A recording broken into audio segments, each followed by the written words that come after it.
Joining us now is trans activist Nicki Ward. Hi. Hi, it's so good to see you. Thanks. What are you hoping is contained in this? Well, we don't know yet, but we suspect that it's going to be very similar to the legislation that already exists in Ontario and very similar to the legislation that was tabled in previous parliaments. A gender identity bill that will provide protection against discrimination on the basis of gender identity and expression. And so what will this mean then to the trans community in this country? How will life change? Well, first it has to pass, and we feel very hopeful about this legislation passing, but it's, you know, there's many a slip twixt cup and lip. The hope is that the federal government will come through on its promise, so far so good, of providing protection against discrimination. So there's things like housing, employment, access to social services, education, basic human rights. And tell us how those human rights aren't being met right now. You're part of the community. Yes. What's it like on a daily basis? Well, it's pretty grim, frankly.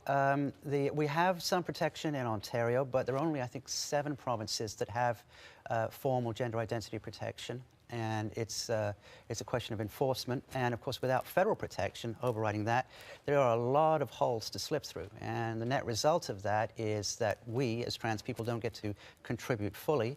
And as often social outcasts, the outcomes aren't good. There are a lot of premature deaths and, of course, illnesses associated with it. So it's a pretty grim outlook out there. When we look south, and I was in Carolina recently, and frankly was appalled to see the situation there, the commercials that were running there about washrooms and who should be allowed to go where.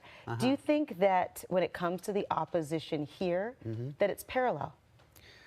Well, certainly they're using much of the same rhetoric, sort of this Trump-style approach to, you know, this extremist approach, fear-mongering and so forth. So, yes, in terms of the rhetoric they're using, there is pretty stiff resistance, yeah. Is it ignorance? Is it fear? Is it a lack of education? What is it? Well, frankly, it's a bit mysterious to me. I mean, we talk to regular Canadians, and they're surprised that there isn't already protection for trans people in Canada. I suspect that I'd be surprised if they frankly believe their own rhetoric, because it's not founded in fact. I suspect that they may be using trans rights as a political football to throw back and forth. It's mysterious to me.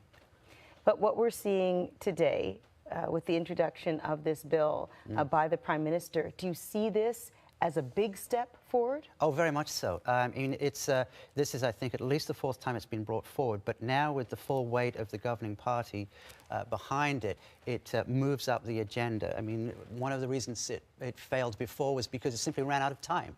And so now it's moved up the agenda. Another, I think, there appears to be an integrated approach and a very positive approach by the current government.